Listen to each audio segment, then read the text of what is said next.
L'heure est venue de retrouver Dolores Mazzola pour sa chronique web. Cette semaine, comment se débarrasser des cadeaux de belle-maman ou Tata Bertie qui vous ont été offerts avec amour. C'est cruel ça, bonjour Dolores. Bonjour Alain. Chaque fois que j'attends ça, moi, se débarrasser des cadeaux, normalement un cadeau on le garde, on fait avec. Oui Alain, alors les cadeaux de Noël, effectivement, on les aime ou pas. Avant, on recevait le cadeau, on disait poliment merci et on allait vite le ranger au fond d'un placard où il prenait la poussière et on l'oubliait. Mais ça, c'était avant. On est plus pragmatique. Voilà, avant les nouvelles technologies. Alors effectivement, revendre son cadeau, c'est pas très politiquement correct. Je suis d'accord avec vous.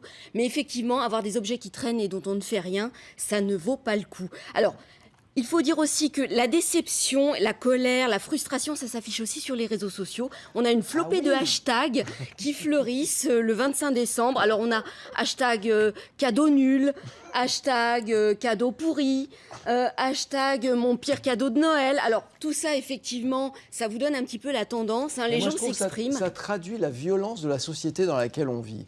Ce ne sont que des mots, mais je trouve que ça traduit quelque chose. On est moins hypocrite, on va dire. Alors par contre, quand on fait un petit sondage... Quand on fait un petit sondage et qu'on demande aux gens, par exemple sur Twitter, êtes-vous satisfait de vos cadeaux? Eh bien, la majorité des gens répondent oui. Ah, mais ils sont hypocrites, donc. Et voilà, donc effectivement. Alors, pour revendre ces cadeaux, c'est très simple. Vous avez les trois géants de la vente en ligne. Price Minister, par exemple, qui a carrément un onglet à dispo, une rubrique avec mes cadeaux de Noël, hashtag jamais déçu, hashtag toujours revendu. Donc ça, c'est facile. C'est très, très simple sur ce site.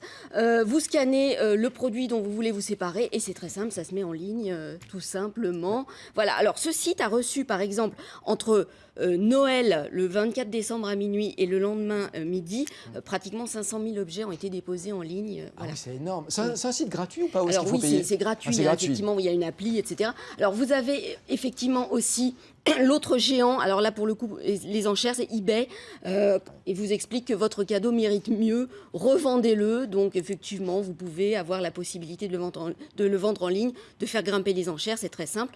Vous avez aussi le Bon Coin, le traditionnel Bon Coin que tout le monde connaît, qu'on n'utilise pas simplement à Noël, mais tout au long de l'année, il y a une appli gratuite. Enfin, c'est très simple à utiliser. Le Bon Coin, c'est pratique. On retrouve, quand on a été cambriolé, on retrouve les objets qu'on vous a pris. Ça peut arriver, Alain, effectivement. Donc, bon, simplement, ils sont simples d'utilisation, ces trois-là. C'est très, très facile.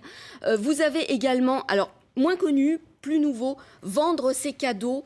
.fr, là c'est pareil, vous pouvez poster en ligne les cadeaux dont vous voulez vous séparer, alors que ce soit effectivement le mixeur offert par belle-maman ou le tapis de bain de Tata Bertie. Effectivement, il trouvera sa place et peut-être effectivement quelqu'un qui voudra l'acquérir à moindre frais. Ça fera des heureux. Ah, ça fera des heureux. Alors par contre, une idée aussi, ne vous débarrassez pas de l'emballage, ça peut aider aussi pour le revendre, voilà, à faire d'autres cadeaux.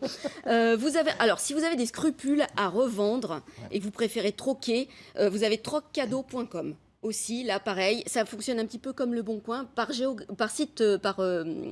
géographique. Ah oui. Voilà. Et il n'y a pas que Noël, vous avez un petit décompte de la prochaine occasion pour revendre vos cadeaux. Par exemple, ce sera la Saint-Valentin qui tombe dans 39 jours, 13 h 41 minutes et 11 secondes, 10 secondes. Donc là, voilà, vous avez aussi l'occasion de troquer, c'est peut-être plus sympa. Oui, on garde les emballages pour offrir des cadeaux qu'on aura achetés d'occasion, voilà. Voilà, là, question emballage, il y a un petit site aussi qui vous propose des petits emballages sympas pour l'année d'après. Et l'emballage le plus sympa que j'ai trouvé, c'est si tu le mets sur le Bon Coin, je t'étrie. Merci beaucoup, Dolores. Mardi.